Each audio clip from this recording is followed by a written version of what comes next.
Hello students, आप सभी का फिर से स्वागत है आपके फेवरेट वीडियो गुरु में, जहां हम आपके साथ जुड़े हैं आपको बैंक और एसएससी दोनों की तैयारी करवाने के लिए। आज का टॉपिक है practice set. Now practice set का आज का सेशन सारे सेशंस का एक जंबल फॉर्म है। So without wasting time let's move on to your first question. जैसा कि हर प्रैक्टिस सेट में हम आपसे कहते हैं, इस बार भी वही कह रहे हैं, कोशिश करिए कि आप ज्यादातर ऑप्शंस को हमारी वीडियो को पॉज करके पहले सिलेक्ट करिए, अपनी कॉपी में उसको लिख के रखिएगा। जब हम आंसर डिस्कस करेंगे तो उसके अकॉर्डिंग उसमें टिक या फिर रॉन्ग आंसर मार्क करिएगा। क्लियर? चलिए let's start. We lost confidence in him. हम उस पे भरोसा खो चुके थे। क्यों? Because he never dash the grandiose promises he had made. क्योंकि उसने कभी भी प्रोमिसेस नहीं रखे, है ना। अब आप बोलोगे कि ग्रैंडियस का मीनिंग क्या होता है? इसका मतलब होता है ग्रैंड प्रोमिसेस जो उसने बोले थे लेकिन उसमें से किसी को भी उसने रखा नहीं है। ठीक है, so you are saying that you have lost confidence in him. कारण क्या है कि उसने अपने प्रोमिसेस को नहीं रखा। ठीक है, because he never dash the grandiose promises he had made. अब ये कैसे प्रोमिसेस हैं? क्या वो प्रोमिसेस के साथ खेलेगा? Because he never played with the promises? No, ये ऑप्शन नहीं जाएगा। Because he never delivered his promises. जैसे हम कहते हैं ना कि अगर हम अच्छे परफॉर्मर हैं तो आज हमारा दिन अच्छा नहीं था, हमने वैसा डिलीवरी नहीं दिया, है ना। तो डिलीवरी का यहाँ पे मीनिंग क्या होता है? क्या परफॉर्मेंस को कैसे एग्जीक्यूट कर रहे हैं? सेम चीज यहाँ पे भी बोली जा रही है। तो ये आंसर कुछ हद तक जा सकता है कि उसने अपने प्रोमिसेस को डिलीवर नहीं किया, एग्जीक्यूट नहीं किया जैसा वो कहता था। परफॉर्म, आप प्रोमिसेस को परफॉर्म नहीं कर सकते, आप एक्शंस के थ्रू परफॉर्मेंस दे सकते हैं, बट प्रोमिसेस को परफॉर्म नहीं कर सकते, तो ये आंसर नहीं होगा। और रिट्रीटेड मतलब पीछे जाना, ये आंसर भी नहीं होगा। तो हमारा आंसर यहाँ पे क्या आ जाएगा? Delivered on the grandiose promises he had made. हमारा भरोसा उस पर से हट गया था because he never delivered on the grandiose promises he had made. Clear? चलिए moving on to your next question. When the lady slipped on the road, it brought forth dash smile from her little son. जब वो lady अपनी चलते चलते सड़क में slip खा गई, उनके छोटे से बेटे ने एक अजीब सी स्माइल दी। ठीक है, पहले तो मीनिंग समझते हैं। अ क्वाइट स्माइल मतलब शांत सी स्माइल, ऐसा नहीं है। शाय, ये भी नहीं होगा। वो शर्मा के क्यों हंसेगा? मतलब अपनी खुद की मम्मा को देख के हंस रहा है तो शर्मा के क्यों हंसेगा? एंड इंजीनियस का मतलब होता है वेरी इनोसेंट। ये कुछ हद तक माना जा सकता है क्योंकि वो बच्चा है ना। वो अपनी मॉम को गिरता हुआ देख के उसने इनोसेंट से एक स्माइल दी और फिर दे मूव फॉरवर्ड। तो कुछ हद तक ये आंसर जा सकता है। एलोक्वेंट जाएगा नहीं क्योंकि वो ग्रैंड होता है। तो यहाँ पे जो आंसर है वो आपके सेंटेंस में होगा when the lady slipped on the road it brought forth innocent या फिर an ingenious smile from her little son. Clear? चलिए next question is, the reasoning of this article is so dash that we cannot understand how can anyone be deceived by it. इस article का reasoning इतना अजीब है, ठीक है, कि कोई समझ ही नहीं पा रहा है कि how can anyone be deceived by it. मतलब कोई इससे कैसे प्रभावित होगा या कोई अपने क्वेश्चंस को या थॉट प्रोसेस को इस आर्टिकल को पढ़ के कैसे चेंज करेगा। ठीक है, अब देखो, स्केप्टिकल का मीनिंग होता है नॉट इजीली कन्विंस्ड।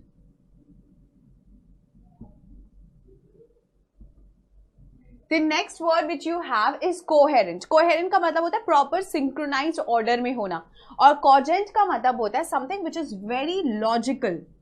अब यहाँ पे आपको बोला जा रहा है कि ये जो आर्टिकल है अगर ये लॉजिकल होगा तो समझने में आसानी होती, है ना।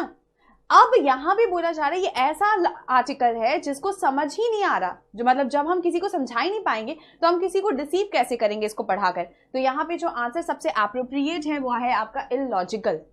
The reasoning of this article is so illogical that we cannot understand how can anyone be deceived by it. Is that clear? Let's move further. She dash his forgiveness.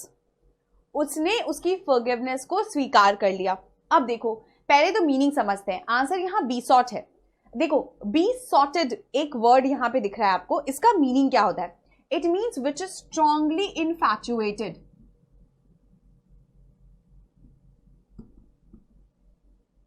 Strongly infatuated, infatuation का मतलब पता है किसी की तरफ बहुत ज्यादा झुकाव होना।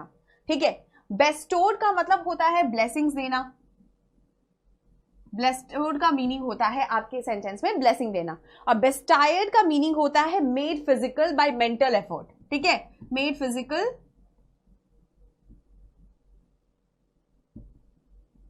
और मेंटल एफर्ट।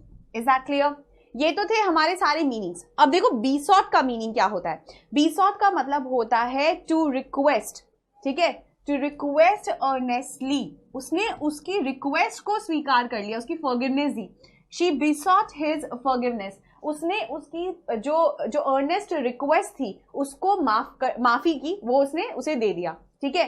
तो यहां पे जो आएगा इसका मतलब होगा अर्नेस्ट रिक्वेस्ट। उसने उसकी जो भी रिक्वेस्ट थी उसको क्लियरली माना और उसे माफी दे दी। Clear? Next, the dash flew back and forth across the dinner table. The dash flew back and forth across the dinner table. अब देखो पहले इसका मीनिंग समझते हैं। इसका जो आंसर होगा वो रिपार्टी है, and this is nothing but a consumption with witty comments. यहां पे क्या होगा, यहां पे कॉन्वर्सेशन होगा जिसमें लोग एक दूसरे को कमेंट्स पास कर रहे होंगे। तो रिपार्टी क्यों बोल रहे हैं आंसर? क्योंकि हम बोलना चाह रहे हैं कि जो कमेंट्स डिनर टेबल पे पास किए जा रहे थे वो to and fro, back and forth आ रहे थे लोगों के पास। मतलब each person on the dinner table was actually commenting the other. Clear? Repetition का मतलब होता है एक ही चीज को बार बार दोहराना। गैटी का मतलब होता है अ स्टेट ऑफ चीयरफुलनेस। यहां पे जो मीनिंग आएगा वो होगा आपका state of cheerfulness. Clear? The next is insult. आप जानते हो यहां पे आप किसी को भी जब डेरोगेट करते हो तो आप इंसल्ट कर रहे हो। हम यहां बात कर रहे हैं कमेंट्स का, जो डिनर टेबल पे लोग एक दूसरे के ऊपर फेंक रहे थे, ठीक है। It means conversation involving, it actually means a conversation involving witty comments, जो आप एक दूसरे के ऊपर फेंकते जा रहे हो या फिर लोगों के ऊपर आप इल्जामात लगा रहे हो। क्लियर? अब हमारा नेक्स्ट क्वेश्चन है that out of the four alternatives choose the one which best expresses the meaning of the word underline. आपको एक ऐसा एक्सप्रेशन देना है जो इस गिवन अंडरलाइन का जो एक्सप्रेशन उसको क्लियरली समझा पाए। अब देखो, we must prevent the proliferation of nuclear weapons, ठीक है। अब देखो, we must prevent the use भी हो सकता है, इंक्रीज तो कभी नहीं होगा, है ना, इंक्रीज कभी नहीं होगा। Then you have expansion, we must prevent expansion of nuclear weapons. Nuclear weapons expand कैसे होंगे? क्या वो एक्सपैंड हो सकते हैं? क्या वो फैल सकते हैं? नहीं, तो एक्सपेंशन नहीं होगा, उसी तरह से एक्सटेंशन नहीं होगा। अब बचा यूज और इंक्रीज। देखो, यूज का मतलब होता है कंजम्पशन से रिलेटेड, और जो प्रोलिफरेशन है इसका मीनिंग ही होता है बढ़ाना, मतलब कि इंक्रीज करना। तो वो कौन सा ऑप्शन है जो सबसे अप्रोप्रिएट जा रहा है? That you must prevent the increase of nuclear weapons, the use, the prevent the increase of nuclear weapons. बढ़ा, उनको बनाना ही बंद कर देना है। Is that clear? Nuclear weapons अभी भी हम वैसे भी यूज नहीं करते, अगर हम यूज करते तो हम बहुत ज्यादा बड़े डिजास्टर की तरफ जा रहे होते। Next, the debate has instigated a full official inquiry into the incidents। इस डिबेट की वजह से एक पूरी की पूरी इन्वेस्टिगेशन टीम बैठी है जिसने इंस्टिगेट किया है कि एक पूरी की पूरी इंक्वायरी बैठे, ठीक। अब इनिशिएटेड होगा, इंसाइटेड होगा, फोर्स्ड होगा या कॉज्ड होगा? देखो, फोर्स तो कतई नहीं होगा, इसकी वजह से फोर्स नहीं हुआ, कॉज बन नहीं सकता था। इनिशिएट करना मतलब स्टार्ट करना, ठीक है, लेकिन यहां इंसाइट हुआ है, प्रोवोक। क्या हुआ है? इसकी वजह से ये प्रोवोक हो गया है, इस डिबेट की वजह से। इट हैज इंस्टिगेटेड, इसने ट्रिगर किया है a full official inquiry into the incidents. Is that clear? तो आंसर यहां पे हो जाएगा आपका incited. The next is the workers were full of applause. The workers were full of applause. Applause का मतलब क्या होता है? किसी को भी अप्रिशिएट करना, है ना। अपलॉज कब देते हैं हम किसी को? जब हम किसी को अप्रिशिएट करते हैं। अब आप ये देखो कि अगर हम एप्रिसिएशन का बात कर रहे हैं तो हम बोले the workers were full of applause for the new policy of the management, ठीक है। अब अप्रूवल होगा नहीं, अपलॉज का मीनिंग अप्रूवल जाता नहीं। एडल्टेशन या एडलेशन का मीनिंग होता है किसी चीज की क्वालिटी को इंफीरियर कर देना। यूलॉजी आएगा नहीं, तो वो कौन सा ऑप्शन जो सबसे एप्रोप्रिएट दिख रहा है आपको? That is has to be praise. Clear? Next we have the ostensible calm marks a deep stated fear. इतना अजीबोगरीब सा ये जो कामनेस था, ठीक है, इतनी बड़ी जो चुप्पी थी, इसमें समझ में आ रहा था कि कोई बहुत ज्यादा डरावनी सी चीज या कोई ऐसी चीज जिससे कोई पर्सन बहुत ज्यादा फियर में अपने आप को फील कर रहा है, वो दिख रहा था। ठीक है, मतलब उसकी शांति में भी डर था। तो वो कौन सा वर्ड है जो सबसे अप्रोप्रिएट है? हर एपोरेंट काम। ये जो ऊपर से दिखता हुआ उसका काम नेचर था, उसमें छुपा हुआ क्या था? कोई ऐसा फियर जो बहुत अंदर तक उसको घर कर गया था। ठीक है, अब देखो ये उसके ऊपर का स्टेटमेंट है, इसीलिए अपरेंट हो रहा है। हम इल्यूजनरी इसलिए नहीं बोल सकते क्योंकि कोई छलावा नहीं था, वो सच में इससे जा रही थी। जुबियस का मतलब होता है, क्या होता है बताइए? जुबियस का मीनिंग क्या होता है? जुबियस का मतलब होता है जब हम किसी के भी प्रति अपना कैसा व्यवहार दिखाते हैं, शक की विवाह, है ना। जैसे जब हम सस्पेक्ट दिखाते हैं तब हम डूबियस नेचर बोलते हैं। यहाँ पे अगर जुबियस का मीनिंग पूछा जाएगा तो आप क्या बोलो? सस्पेक्टिव, है ना। तो सस्पेक्टिंग नेचर की तो यहाँ बात ही नहीं हो रही है, ये तो एक्चुअल स्टेट बता रहा है उसका, और विजिबल होगा नहीं, तो आंसर सबसे एपरेंट था जो कि सबसे क्लोज था। Sonu is an inveterate liar. वो एक लगातार लायर है, मतलब वो बोलता ही रहता है, उसको झूठ बोलने से कोई प्रॉब्लम नहीं। तो इफेक्टिव लायर तो होगा नहीं, है ना। इफेक्टिव इन वर्क होता है, झूठ बोलने में इफेक्टिव कोई कैसे हो सकता है? फ्रीक्वेंट लायर, वो जल्दी जल्दी झूठ बोलता है, ऐसा भी नहीं होता। तो नेक्स्ट इज फैमिलियर लायर। नहीं, फैमिलियर लायर भी यहाँ पे आपके आंसर में नहीं जाएगा। तो वो कौन सा स्टेटमेंट है जो सबसे एप्रोप्रिएट है? That is habitual. तो अगर आपसे कोई पूछेगा इनवर्टिरेट का मीनिंग क्या होगा, तो it means habitual. Clear? The next is a very small passage. Let's go through it. The scientist in society has no right to dictate society. जो साइंटिस्ट सोसाइटी में रहते हैं उन्हें कोई हक नहीं है कि वो सोसाइटी को डिक्टेट करें, मतलब डिक्टेटर की तरह बिहेव करें कि जो वो कह रहे हैं वही सही है। ठीक है, and this is the heart of the matter. अब इसी के बारे में पूरा का पूरा पैसेज है।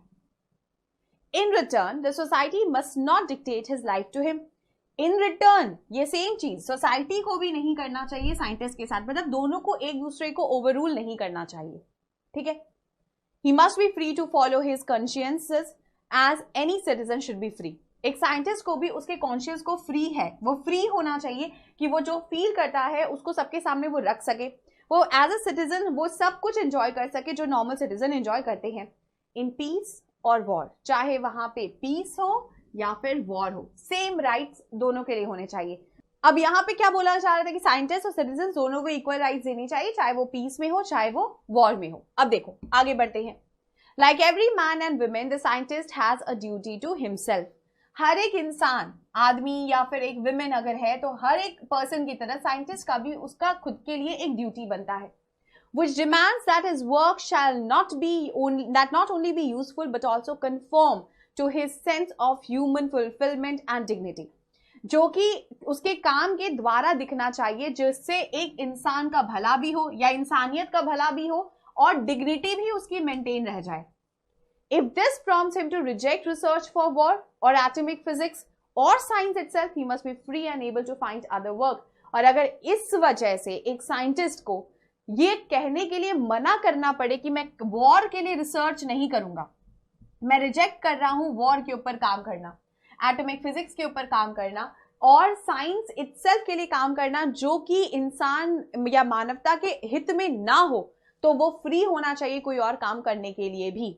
मतलब हम यहाँ क्या कहना चाह रहे हैं कि एक पर्सन को, जैसे एक मैन और वुमेन का अपना खुद का ड्यूटी होता है अपने लिए और सोसाइटी के लिए, सेम चीज साइंटिस्ट के साथ भी होना चाहिए। अगर कोई साइंटिस्ट ऐसा फील करता है, ठीक है, कि वो इंसान या मानवता के लिए काम करना चाहता है या डिग्निटी के लिए काम करना चाहता है, तो उसको फ्री करना चाहिए कि अगर वो कहता है कि मैं रिसर्च नहीं करूंगा वॉर के ऊपर, मैं एटॉमिक फिजिक्स के लिए कोई न्यूक्लियर वेपन नहीं बनाऊंगा वॉर के लिए, है ना, तो वो फ्री होना चाहिए। इसके ऊपर कोई बंदिश नहीं होनी चाहिए कि तुम साइंटिस्ट हो तो आपको करना ही है। समझ आया? He must be free and able to find other work। और उसको ये देना चाहिए, ये जगह देनी चाहिए कि वो कहीं और जाके काम भी खोज पाए। Is that clear? Next, अब आपके पास एक ऐसा पैसेज है जहां पे साइंटिस्ट की दुविधा के बारे में भी बताया गया है। ठीक, चलिए, according to the passage scientist कैसा होना चाहिए? He is the most intelligent member of a society। ऐसा कहीं नहीं होता।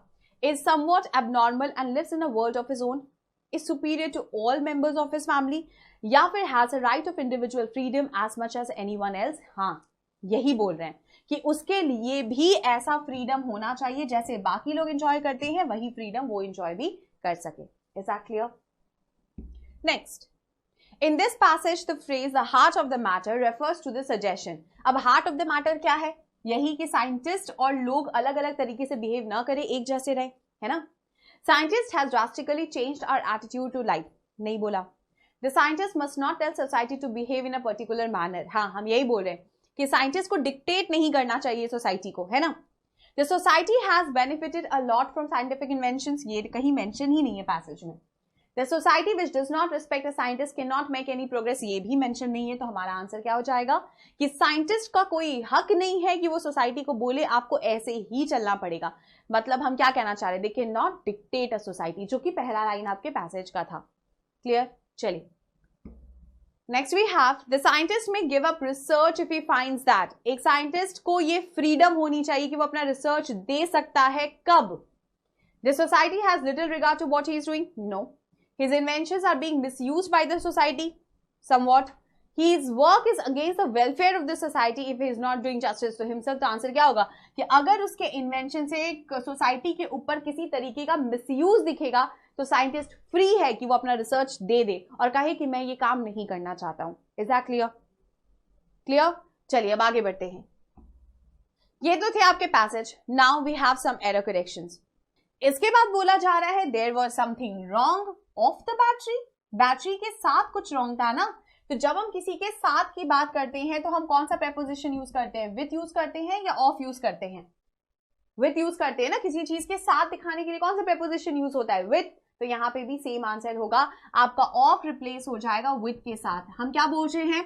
The aircraft was overloaded. There was something wrong with the battery and the engine was making a queer noise, a shrill noise. ठीक है. तो आपका जो error mark होगा वो होगा पार्ट बी में. क्लियर? चलिए.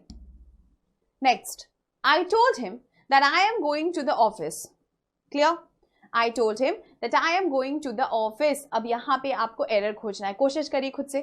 चलिए बढ़ते हैं हमारे नेक्स्ट क्वेश्चन की तरफ. अब नेक्स्ट क्वेश्चन में बोल क्या रहा है? I told him that I am going to the office. मैंने उससे कहा कि मैं ऑफिस जा रहा हूं, है ना. मैंने उससे कहा. I told him मतलब ये जो एक्शन है इसका सीधा रेफरेंस कहाँ पे है? पास्ट टेंस में. I told him what? I told him that I am going to office. अब am is are कब यूज करते हैं? जब हम प्रोग्रेसिव एक्शन शो करते हैं. जब हम तब का एक्शन शो करते हैं जो अभी हो रहा है. yes or no? तो यहाँ पे am जाएगा क्या? आप एकदम क्लियरली सोचो. जब भी किसी सेंटेंस में is am are आता है तो वर्ब कौन से फॉर्म में होता है? ing फॉर्म में होता है ना. मोरओवर ये इस समय का मतलब ये प्रेजेंट के फॉर्म का जो है वो आपका प्रोग्रेसिव एक्शन दिखा रहा होता है. यहाँ पे आई टोल्ड हिम, मैंने उससे कहा था, तो ये पास्ट है. तो यहाँ पे एम कैसे होगा? मेरा जो करेक्शन यहाँ बैठेगा ये क्या होना चाहिए था? Was. I told him that I was going to the office, कि मैं ऑफिस जा रहा था. ठीक है. तो आपका आंसर भी उसी अकॉर्डिंग होगा, which is going to be part C. Clear? Let's move further. Do you know that mister Bhatia is our English teacher? Okay. Do you know? कोई दिक्कत नहीं. ए में एरर नहीं है. दैट मिस्टर भाटिया नाम है, कोई एरर नहीं है. इज आवर कोई एरर नहीं है क्योंकि mister Bhatia is a singular person. तो सब्जेक्ट के साथ वर्ब अग्री कर रहा है. No error so far. ठीक. चलिए. Is our English teacher. Okay. हमने आप लोगों को नाउन चैप्टर पढ़ाते वक्त एक चीज समझाई थी कि फिजिक्स का टीचर होता है, केमिस्ट्री का टीचर होता है, मैथ्स का टीचर होता है, रीजनिंग का टीचर होता है, जीए का टीचर होता है, जीएस का टीचर होता है, लेकिन इंग्लिश टीचर नहीं होता है ना. हमने आपको क्या बताया था कि जो इंग्लिश का है, इंग्लिश और टीचर वर्ड, ठीक है, हम नहीं एक साथ बोल सकते. हम आपके इंग्लिश टीचर या इंग्लिश फैकल्टी नहीं है, हम आपके फैकल्टी हैं इंग्लिश के. देखो नॉर्मली हम लोग इंग्लिश मैन किनको बोलते हैं? हम इंग्लिश मैन बोलते हैं उन लोगों को who belong to the UK. ठीक है. तो अगर आप हमें इंग्लिश टीचर बोल देंगे तो आप कहना चाहते हैं हम इंग्लिश हैं और हम टीचर हैं. नहीं, हम तो टीचर हैं सब्जेक्ट इंग्लिश के ना. हम तो उल्टा हैं. हम इंग्लिश मैन के साथ टीचर थोड़ी ना है. हम टीचर हैं कौन से सब्जेक्ट के? इंग्लिश टीचर के, इंग्लिश के, है ना. तो हमारा जो स्टेटमेंट होना चाहिए था वो क्या होना चाहिए था? I am not your English faculty, I am your teacher या फैकल्टी ऑफ इंग्लिश.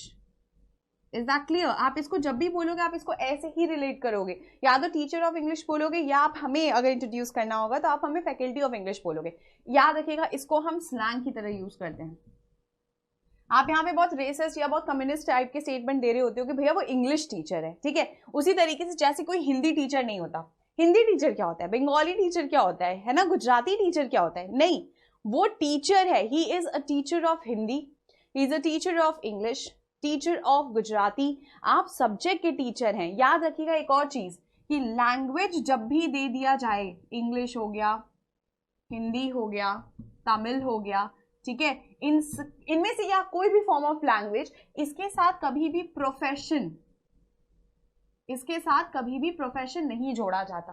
क्लियर, ये हमेशा याद रखिएगा, ये आपका बहुत वाइटल रूल है, एग्जाम में बहुत कॉमन क्वेश्चंस आते हैं इससे। तो इसका आंसर क्या हो जाएगा, use teacher of English in part C. Clear, आगे बढ़ते हैं।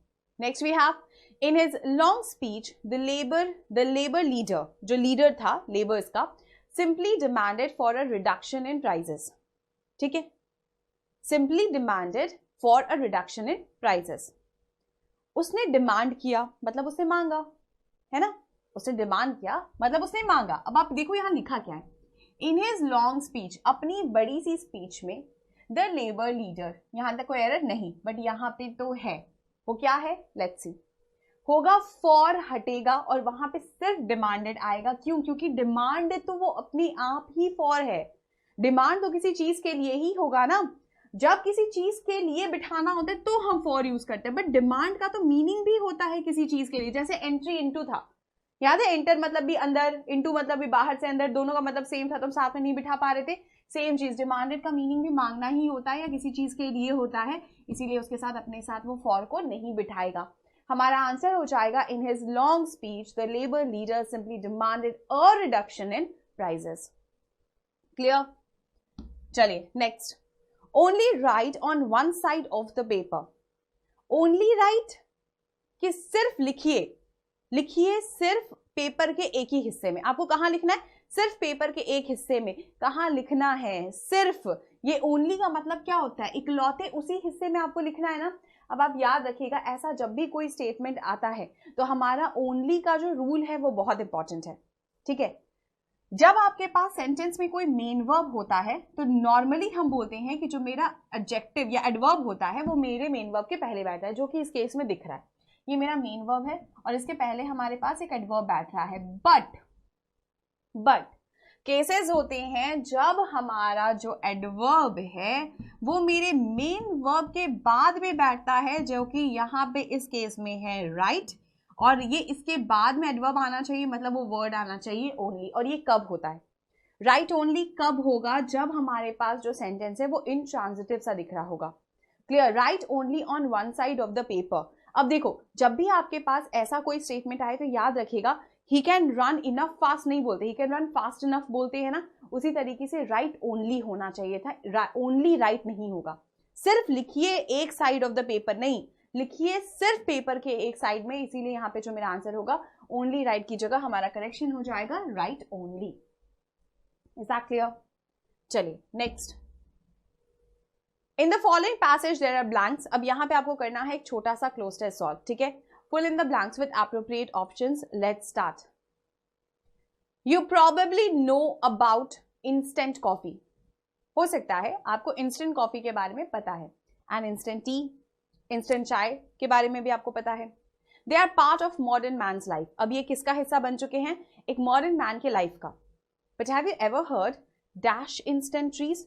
But यहाँ पे देखो, you have heard about लिखा था, ठीक है, you probably know about, उसके बाद and instant tea also. So know about coffee, know about tea, and they have become a part of man's life. But have you heard? अब heard क्या होता है? I have not heard of him in the last 3 months. मतलब मैंने उसके बारे में नहीं सुना। तो heard जो है, क्या वो on ले सकता है? No. With respect to ले सकता है? No. तो हमारा आंसर heard के साथ क्या जाएगा? Heard of instant trees. Clear? But have you ever heard of instant trees? क्या आपने कभी instant trees के बारे में सुना है? Yes. Mr. Mohan Advani dash Mumbai. Mr. Mohan Ambani कहाँ के हैं? अडवाणी कहाँ के हैं? He is from Mumbai. You are getting my answer, right? Belonging from हो नहीं सकता था।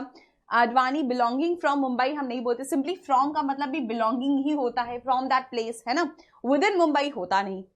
दूसरा, has achieve this feat by a dash pole planting technique, और उन्होंने इसको किया है। अब ये ऐसी टेक्निक है जो बहुत जल्दी देखने को नहीं मिलती, तो कैसी टेक्निक है? रेवोल्यूशनरी, फैंसी थोड़ी ना है, खूबसूरत टेक्निक या फिर क्लासिकल टेक्निक थोड़ी ना है, हम ऐसी बात करें जिसने रेवोल्यूशन लाया है। इंस्टेंट ट्रीज के बारे में सोचना क्या सोचा जा सकता है, बट उन्होंने सोचा है कैसे? बाय पोल प्लांटिंग टेक्निक, उन्होंने पोल पे पेड़ों को उगाने का सोचा है। कैसे? बाय दिस न्यू डैश, अब ये क्या है? स्ट्रैटेजी है? नहीं। एनवायरमेंट है? नहीं। तो आंसर क्या होगा? बाय दिस न्यू मेथड, इस तरीके से क्या होगा? A tree can be easily grown dash 3 months, मतलब 3 महीने के भीतर। तो आफ्टर 3 months होगा नहीं, ड्यूरिंग का मतलब उस दौरान होगा नहीं, तो आंसर क्या हो जाएगा? Within 3 months to a size which dash have taken 3 years, through a size जो कि नॉर्मली 3 year लेता, विच वुड हैव टेकन, जो कि नॉर्मली लेता, तो पास्ट है, तो यहां पे रिलेशन भी पास्ट का ही जाएगा ना, तो हो जाएगा size 3 months in a size which would, क्योंकि यहाँ पे क्या जा रहा है उसके बाद? हैव टेकन है ना, तो वुड हैव टेकन तो आपका वर्ब का फॉर्म भी है, जहां पे हमारे पास हम क्या जानते हैं कि हैव के साथ हमेशा वर्ब कौन सा फॉर्म फॉलो करता है? थर्ड फॉर्म फॉलो करता है। सेम देखो स्ट्रक्चर जा रहा है, clear? Would have taken 3 years to क्या? बढ़ना। अटेन होगा नहीं, प्लांट होगा नहीं, तो आंसर क्या हो जाएगा? To grow. Clear? Next we have sentence rearrangement. Now this goes as a very vital part of your syllabus. Now mark it कि इस पे थोड़ा सा ज्यादा ध्यान दीजिए। कोशिश करना हमारा वीडियो परमानेंट पॉज करना, 2-4 मिनट 5 मिनट ले लीजिए और इसके बाद अपने आंसर्स को सॉर्ट आउट करिए, फिर हमसे क्वेश्चन करिएगा, हम आपको आंसर्स के साथ एक्सप्लेनेशन देंगे। Let's start with the first question. यहाँ पे आपके पास सेंटेंस 1 गिवन है और आपके पास एक क्लोजिंग सेंटेंस गिवन है। ये ओपनिंग है, इसे क्लोजिंग करना है, बीच के 4 सेंटेंसेस को आपको अरेंज करना है। ठीक है, अब देखो, कोशिश करो, पॉज कर लो।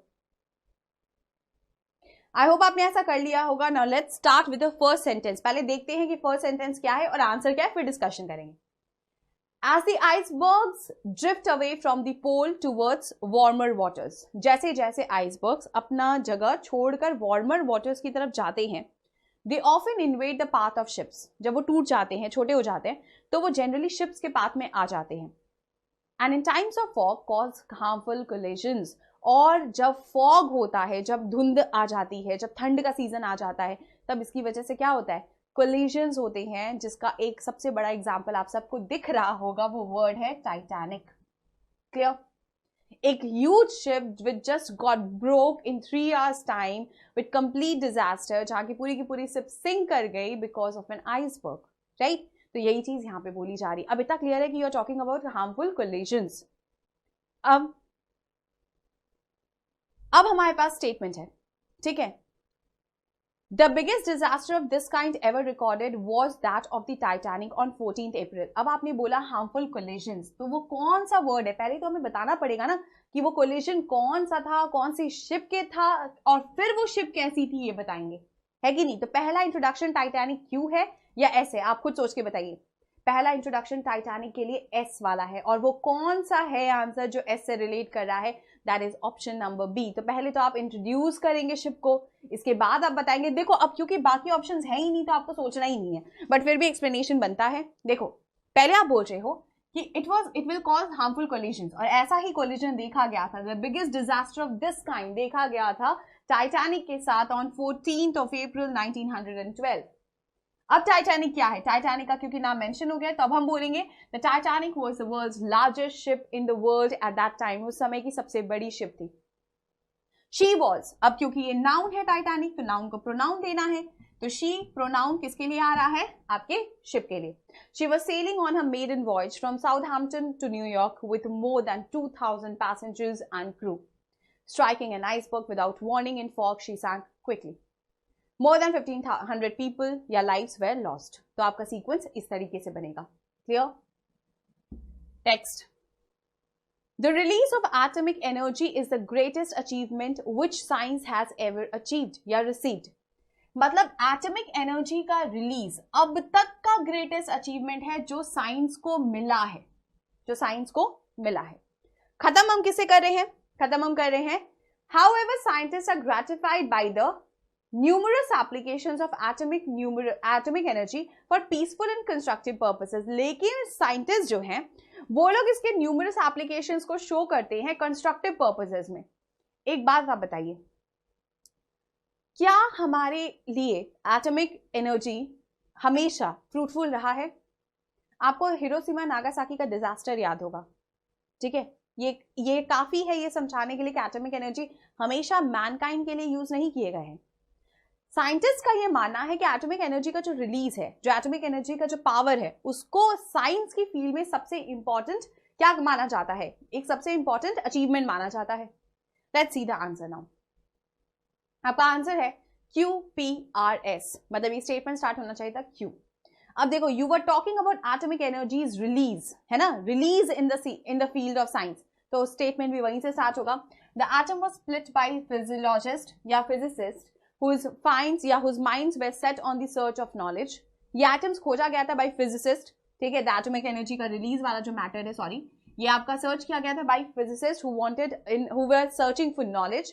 इसके बाद बट द फर्स्ट इन्वेंशन, पहले तो उन्होंने सर्च किया और फिर आया पहला invention. With the first invention to which their discoveries was applied was a bomb. लेकिन पहली बार जो उनका डिस्कवरी खोजा गया था उसको ह्यूमन ने कहाँ यूज किया? बॉम्ब के साथ यूज किया. और फिर क्या हुआ? It was more deadly than any other weapon invented so far. It proved to be a very deadly weapon, जिसकी वजह से लॉस ज्यादा हुआ. It is with this dread that scientists regard the first use of their greatest discovery was put. और अब देखा जाता है कि अगर साइंटिस्ट की फर्स्ट डिस्कवरी देखा जाए तो वो ह्यूमन काइंड के लिए तो नहीं, लेकिन उसके अगेंस्ट जरूर यूज की गई थी, मतलब the deadliest weapon used. However, they are still gratified by the numerous applications of atomic energy for peaceful and constructive purposes. But फिर भी वो लोग मानते हैं, साइंटिस्ट मानते हैं कि एटॉमिक एनर्जी का जो यूज है वो पीसफुल और कंस्ट्रक्टिव पर्पसेस के लिए भी किया जाता है. ये तो आपका स्टेटमेंट है. Clear everyone? Okay, let's move further. Next we have, it is said that deep down people are alike. ये कहा जाता है कि कहीं ना कहीं किसी कोने में सारे लोग एक जैसे हैं. दे आर ऑल अलाइक, ठीक है. अब आपको इस स्टेटमेंट को क्या करना है? इस स्टेटमेंट को आपको क्या करना है? ये एक स्टेटमेंट है. अब इस स्टेटमेंट को आपको प्रूव करना है कि क्या ये सच है या ये गलत है. हाउएवर बोला जा रहा है, ठीक है. However in the broad sense we can say people are all alike. ये तो सेम स्टेटमेंट है, तो इसका मतलब ये नहीं जाएगा इसके बाद, है ना. तो let's see the answer first. The answer is this statement is essentially false. आपको आंसर समझ में आ भी रहा होगा जब हम आपसे बार बार कह रहे थे कि ये स्टेटमेंट है, इसका मतलब स्टेटमेंट के बारे में कहीं जिक्र किया है, और वो कहाँ पे है? वो देखो पी में तो नहीं था, क्योंकि पी में सेम स्टेटमेंट था. यहाँ पे क्यू में बोल रहा था कि ये स्टेटमेंट एसेंशियली फॉल्स मानी जाती है, फॉल्स मानी जाती है, लोग इसको सही मानते नहीं है, ठीक है. इसके बाद क्या हो रहा है? हाउएवर अगर ब्रॉडेस्ट सेंस में सोचा जाए तो शायद सारे लोग एक जैसे हैं, तो इसका मतलब क्यू के बाद हमारे पास आ रहा है पी. नेक्स्ट, फॉर इंस्टेंस, अब ये कैसे माना जाएगा? It is true that people all have attitudes. ये सच है कि लोगों में एटीट्यूड्स होते हैं, लाइक्स होते हैं, डिसलाइक्स होते हैं, फीलिंग्स होते हैं और सिमिलर एट्रीब्यूट्स भी होते हैं. But individual differences are far more illuminating. एक जैसे attitude, likes and dislikes, feeling, similar attributes होते हैं, लेकिन इससे ज्यादा बड़ी चीज ये है कि जो अलग है वो इतना अलग है कि वो ज्यादा दिख जाता है. People differ in intelligence, personality, emotional display, values, priorities, and even likes.